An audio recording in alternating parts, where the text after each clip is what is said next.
Welcome to the Intelligence Briefing Live What's the Buzz, where hands-on experts share they have turned hype into outcome. Today we'll talk about how you can prepare your business team to AI. And who better to talk about it than someone who's recently written a book about just that, Bill Schmarzo. Hey, Bill, thank you so much for joining. Thanks, Andreas, for having me. I'm looking forward to this conversation. Wonderful, same here. Hey, why don't you tell our audience a little bit about yourself, who you are, and what you do? So primarily I'm a teacher. I love the opportunity to work with students and with different corporations and organizations to help them understand more about the data, the analytics, and how they can use those to derive value. I also work at Dell Technologies, where I'm their customer AI and data innovation strategist, and I get a chance to work with customers of various sizes, trying to sort of that same mission of, how do I unleash the economic value of our data? Wonderful. Thank you so much for sharing. Sounds like you have a good mix of the industry and real life expertise, and where you're getting in front of many leaders trying to do the same thing and then being able to bring that over to academia as well. So wonderful. Thank you for being on. Now, for folks, those of you in the audience, if you're just joining the stream, drop a comment in the chat where you're joining us from today. I'm always curious to see how global our audience is. And don't forget to subscribe to my newsletter, the AI Memo, under intelligence-briefing.com/newsletter, so you can stay up to date how you can run projects more successfully in your business. Now, Bill, should we play a little game to kick things off? Yeah, I love games. Let's do it. All right, wonderful. Oops, so that's not it. But we'll have a separate one for you, and that is, what if AI were a movie? What would it be? 60 seconds on the clock to make it a little more interesting. Oh my gosh. It'd be Gladiator. Now you're going to think, why the heck would you pick Gladiator? But there's some lines in that movie, and the one that particular that sticks out to me is that what you do in life echoes in eternity. And I think that is such a powerful statement that says that what we are doing today around helping others deliver more relevant, meaningful, responsible, and ethical outcomes using AI and data will resonate for years, even after we are gone. So to me, if AI were a movie, it'd be Gladiator, and it'd be holding AI itself accountable for driving those kinds of impacts, even after we ourselves are gone. Wonderful. Thank you so much. That's a really interesting take. I've heard a number of different guests mention other movies, but Gladiator, so it stands the test of time, and it's something for the history books. That's wonderful. Thank you for sharing. Wonderful. So, look, last week we had Connor Grennan on from NYU, and he was talking about ChatGPT and how easy ChatGPT makes it for anyone to use AI these days. But I also keep hearing that the business needs to become more data and AI literate beyond just playing around with generative AI. So I'm wondering, why is that data and AI literacy still important when tools like ChatGPT make it so easy for anyone to use AI? ChatGPT can be dangerous. Now, I'll tell you right off the bat, I use ChatGPT frequently, and I use it as I call it my Yoda, your own digital assistant, right? It helps me to expand my research. It helps me to accelerate exploring things. And even in my class, I mandate the use of Gen AI as part of my thinking like a data scientist methodology, because I think it helps students to explore more freely. But it doesn't replace the need for AI and data literacy. We need to first off understand, how our organizations capturing data about us and about other people, right? And all the ways that data is being captured, even as we converse here, and a script being created is capturing information about us. We need to understand, number two, how analytics are used to uncover our individualized predicted behavioral and performance propensities, because that is how those propensities are being used to influence us, sometimes in positive manners, sometimes to manipulate us. Number three, we need to understand some very basics about statistics and probabilities, not in a big sense, but we need to understand that life is about improving the odds of survival. And nothing in the world is 100%, except for the love of a daughter. And so we need to make certain that we understand some basics around we're making decisions with the goal of improving a probability of making a better decision, which is the fourth component, right? How do I make better decisions? And statistics, analytics, data are all about making better decisions. The next component is around value creation. So how are we using Gen AI? How are we using analytics? How are we using AI to help create value? Now, that's a really hard conversation, but it's an economics conversation because it requires you to think very holistically about how you as an individual create value or how your organization you're in creates value and how it defines and measures that value creation effectiveness. The beating heart, by the way, of literacy is ethics. And we need to think holistically about how we are working ethics into our data, right? How are we creating unbiased data sets and how are we working ethics into the models that are generating and recommendations and decisions that impact people, right? So the ethics is the beating heart. But the last component, the thing that enables everything else that wraps around this is cultural empowerment, that everybody needs to feel like they have a voice in how AI and data is being used to them. Everybody needs to understand their role, their responsibilities, and their rights when it comes to how AI is being deployed and used. Wonderful. Thank you for sharing that. I like especially the last part about making it personal and developing that understanding of how AI is being used, how it influences you, and also what you can do with it. So for those of you in the audience, if you have questions for Bill, please put them in the chat and we'll take a look in a couple of minutes and pick some of those up. A couple of days ago, I saw a news article where leaders said, well, you know, this generative AI thing is great, and we love seeing that so many companies jump on that bandwagon, so many software providers, but we need certainty, right?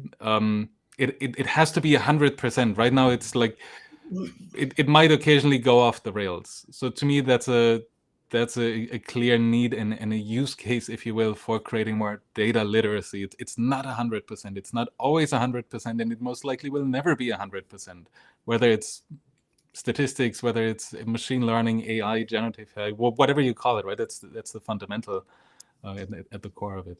So thank you for sharing that as well, that there is a need to create more of that literacy. Now, you know, kind of connected to that example that I just shared, what is your recommendation? How can leaders help their business peers who might not be as deep in tech and in data to get more AI literate and to become more data literate on the business side? Well, on the generative AI front, the best way to learn is to do it, right? Just get involved. If you're not using one of the generative AI products today, then you're already behind the curve. It's a very powerful tool. Now, let's make it really clear. It is only a tool, right? It is only, excuse me, a means to an end. So as a user, I still need to understand what my endpoint is. What am I trying to accomplish? And get involved with it. But when you start interfacing with this thing,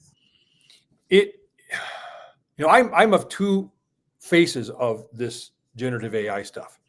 I think it's a marvelous assistant in helping me to do more research and accelerate my learning. But I approach it with Socrates in mind and the Socratic method of how I ask questions. I'm always seeking to validate. I'm always drilling into more detail. I'm asking, what's the rationale for what you're telling me? Cite me the sources. So I come in a bit dubious. I still am responsible as a human for the critical thinking that goes into saying, do I believe what it's telling me? Have I done enough validation as a detective, to make certain that what I'm hearing back from my favorite Gen AI tool is of something that I can actually believe in? So ChatGPT, start using it, but understand it's more of a conversation that you're going to have, not a one-point thing. You're not going to say, well, tell me this, and then be done with it and say, oh, that sounds like great. It's kind of like walking down the street and asking some random person, tell me the facts about this, and they'll make up some crap. But you got to validate exactly what it is you want. And you, as the human in the conversation, it's only your assistant. It's not making decisions. It's sitting on your shoulder like a little Yoda, your own digital assistant, whispering in your ear. But it's not making the decisions for you. You still own making those decisions. So Think about, embracing the Socratic method. Think about critical thinking as you're driving this innovation, and it will come up with great stuff. You will be more productive, and you will think more broadly about things. It's gonna give you the chance to do that, but you still own it. Wonderful. I love how you connect it, right? We have to be aware, we have to have some critical thinking and knowledge of our own, whether we already have that knowledge and we seek to validate it or expand it, or after getting the response, go and do the fact checking and validation. Now, on the more traditional data, AI, statistics side, how can leaders help their business peers there, where it's maybe not as immediate, as tangible, an app on your phone that you can ask questions? Yeah. So what have you seen work well? So what I see work is almost the integration or embedding of the business stakeholders with the data scientists trying to solve a particular business challenge. So when I always find that the best, most successful organizations always start by trying to figure out what it is we're trying to do, right? How do we create value? What's important to our organization over the next 12 to 16 months? And then driving a process that drives a collaboration between the business stakeholders, who are the ones trying to define and measure the value creation effectiveness, and the data science and data engineering organizations, who are trying to create the data and build the models that help to optimize the decisions we're making. So there's a natural collaborative process where I don't think you're going to see business executives writing their own AI models. Well, maybe Gen AI gets us there in 3, 4, 10 years. Who knows? But today, I'm providing the desired outcomes, the concerns, the risks, the KPIs and metrics around which I'm going to measure effectiveness. The data science team is building the models, trying to optimize that. And there's a collaborative process around feature engineering and understanding the cost of false positives and false negatives, and creating that feedback loop for when the results come out. Because what you're going to learn very quickly from the business side is the data scientist won't give me absolute answers. You said it really well, Andreas. I'm not going to get 100%. So my first one might be, maybe it's 60%. And then I learn, and then it becomes 67%. And then I learn, it becomes 71%, right? These economies of learning, this continuous learning and adapting process is heavily dependent upon the continued collaboration between the business stakeholders and the data science teams to deliver on the promises of those values creation processes. Wonderful. I've seen this work really well in individual projects where you have data scientists, where you have some business stakeholders and experts, and you put them together and with joint sponsorship and ownership from both the technology and the business side, you have them work on a problem or on a project. And what I've always found interesting is when you see then over a couple of weeks or maybe a month or two, depending on how long the project goes, how the data scientists learn more about the business and what questions do we need to ask, and say, what is the finance business function really about in a particular problem? When do we need to send a reminder to our customers? Are you really going to pay us? You're 7 days late, you're 14 days late, right? And how can you predict, for example, who has a higher propensity of paying you, right? Yes, there's a technology component to it, but it only comes to life through the business context. So having that the dialogue. And on the other hand, for folks, for example, in the finance function, to learn more about, well, what can I do with AI and how can it help me? But I know that's not the only way, right? You don't just only learn through projects about each other and about each other's projects and problems. So I'm wondering, with whom should, say, AI centers of excellence or AI teams partner to increase that AI literacy in a business, if it's not just projects? Well, I think overall that organizations need to have a foundation of understanding about the components of how AI models work, how data is being used. So the kind of the topics I covered are sort of a base foundation. I would mix in that design thinking as a base foundation as well, where I have the ability for the organization to be able to understand and empathize with who their key stakeholders are, their key constituents. To me, the overarching opportunity and the challenge is around understanding how to create value. And that does require the collaboration. Now, if you have an AI center of excellence and they're they're probably partnering with universities or other organizations to really learn more about this, like for example the new transformers capabilities and the new technologies that are there, which is great. You really want to learn about the new tools, but it always comes back to application, right? Learning about all these great tools is great, but knowing where to apply them to create, if as an AI organization, all you're doing is learning about great new tools and posting, research studies and things, maybe you're at a university and that makes something, you get pats on the back for that. But for most organizations, that doesn't matter. It doesn't matter, right? It's all about application. And so I think at the end of the day, if you're not creating that tight linkage between the business and the data science team with the expectations that we're going to build a solution that's going to evolve over time, it's going to embrace the economies of learning and the power of compounding to become more and more effective, then I think all the stuff you do in the AI labs is, it's kind of like monkey tricks. Who really cares? Right. Yeah. I love monkey tricks as a term, not so much as the result of the work. But I might steal that. Bill, I see a question from Dan in the chat, and he's asking, how do you prepare organizations to deal with unintended consequences? I think that's a real good one, because it's not always easy and straightforward and sunshine, but there might be some unintended consequences when you work with data and AI. So how do you prepare them? Great question. Number one, there will always be unintended consequences. So we start by understanding that they're going to happen, right? It's unavoidable. What we can do is to basically start to unleash that collaborative organization and start brainstorming all the things that could happen, both from the positive and negative side, right? What are the unintended consequences of this business initiative failing? And what are the ramifications? Employees get laid off. We have to close offices. It impacts communities. We have environmental. I mean, there are a range of variables and metrics that we can measure against the things around when an initiative fails. But what happens when an initiative is successful? Are there second and third order ramifications? If an initiative is successful, how does that impact your employees, your customers, the community you're in? Are there environmental impacts? Are there ethical impacts? What I found is that when you bring people together and leverage some of the design thinking kind of concepts to start ideation, where all ideas are worthy of consideration, where you're allowed to put all kinds of things on my blank wall here with Post-it notes, maybe 90% of the stuff you put up on the wall here, maybe 95% of the stuff you put on the wall here has no relevance, but the 5% might be critical, because if we can imagine all the ways that it can go wrong, we can start to identify the KPIs and metrics to monitor for that. And if we can do that, we can put those KPIs and metrics into our models to try to mitigate the unintended consequences.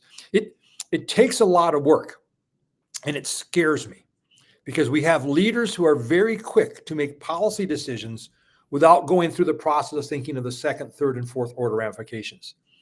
As citizens of data science, we cannot allow that to happen. We cannot allow AI models to be built that have a negative impact on people, and we need to think through all the ways this thing can go wrong before we put it into production. That's very powerful. That speaks to my engineering mindset as well, right? Really taking it apart and looking at it from all different angles and understanding, like I said, what could go wrong. And to me, there's a strong connection to what you said earlier, right? Ethics being a foundational component as well, not just an afterthought, but really from the beginning. So I see a strong connection there as well. Should we even build this, right? Yeah. What's interesting is you can actually use ChatGPT to help you to explore what are all the potential unintended consequences. It'll give you all kinds of answers. Some of them are nonsense. It's okay. I'm a human. I can throw the nonsense ones out. But if you have this conversation and keep asking, well, give me more. I'll think about it from the perspective of customers. Think about it from the perspective of community. Think about it from the perspective from environmental. And it'll start generating all these things. You know what? Great starting point. Doesn't replace the fact that I want to bring a diverse set of stakeholders into a room. Stakeholders may not even like each other. I don't care. In fact, if they don't like each other, that's better. And let them brainstorm all the things and argue and demand and stomp their shoes on the truth chef on your desk and go all crazy here. That's okay.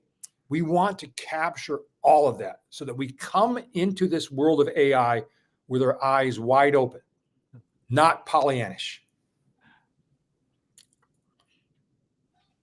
Perfect. I just want to let that sink in for a second. There's one question from Naz in the chat here, the last one, where she's asking about data privacy and generative AI. I think that's an important one that we see come up time and again, that I also see in conversations when I talk to business leaders. What about data? What about data privacy? Am I just sending that off to some vendor? Is it really protected, or what do I need to do? And I think the same is even true for AI, for machine learning, for other means that we now subsume under AI. But thinking about data privacy, what are some of the thoughts or recommendations you have there when it comes to data and AI literacy? What do business people need to know about the aspect of AI and data privacy? So I think you should always assume bad intentions. Always start off by assuming bad intentions, right? Because the cost of being wrong and assuming good intentions and things going bad can be so expensive. So come in as a doubting Thomas. Come in and say, I'm not convinced in any way that your data, my data is going to be available for, is going to be protected. You know, even all the, all the things you see, all the, the terms and agreements you get from websites about how we're going to protect your data. I don't believe it, right? For example, the idea of me giving my DNA information to 23andMe, no way, no way, because I'm just going to assume bad in all cases. And so I am going to do everything in my power to make sure my data is protected. I usually, for example, have a tab over my camera here because I don't want anybody watching what I'm doing and collecting that. I usually stub out the speaker on my thing so that people can't hear me talking. I use anonymous browsing. I don't trust anyone, and even good organizations who have all the right intentions, who are most ethical and honorable, can get hacked. And so your data is going to get out there. Just assume your data is going to get out there. And I guess when you think about it from that perspective, that your data is going to get out there, apply the mom rule, right? What would your mom think if you put that data out there? If you said, hey, mom, I just told everybody about blah, blah, blah, would your mom be like, that was a smart move? Or that was, what are you, an idiot? Right? So we have to be cautious. We have to be, again, embrace critical thinking to think about what are all the ways that my personal data can be used against me? And then realize that your data will be used against you. Some organizations use it in a positive sense to recommend, you might want this, these products you're to buy, or these are the places to vacation, or whatever you might want to do, right? Most companies are going to use it for really good intentions, but it only takes one or two bad actors to have you bad experience that data gets misused and put out there. So I'm not a very, I think data privacy is a huge issue. I love what GDPR has done. I think it's a step in the right direction. I think it needs to go, 10 more steps.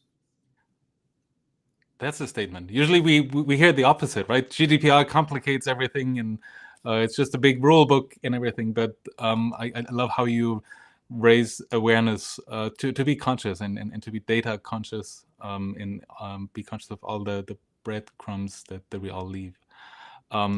Yeah, like Sumi is saying in the chat, I think I love the mom rule too. I might incorporate that too. That's awesome.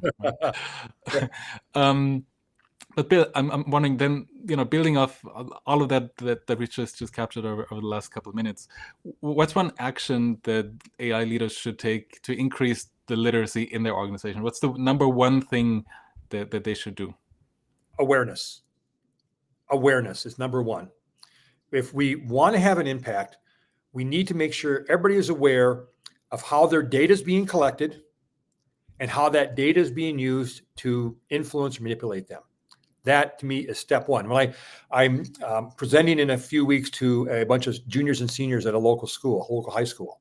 And that's going to be point number one, is that awareness. You need to be aware that everything that you're doing, walking down the street, typing on your phone, working on the internet, everything you do is being collected. And you need to be aware that there are people who are going to use that data to try to influence you, manipulate you, what you buy, and even what you believe. So awareness is number one. If you're not aware, you've got no chance. And once you have awareness, now we have a platform to say, okay, now what's the next level? How do I protect myself? How do I protect my customers' data? How do I ensure that I'm using my customers' data to deliver more relevant, more meaningful, more responsible, and more ethical outcomes? But it all starts with awareness and reading my book. Wonderful. Who did you publish that with? And what is it called, so people can find it? Yeah, I publish it with Pact. You can find it on Amazon, so they can collect all your information about you shopping for my book on Amazon.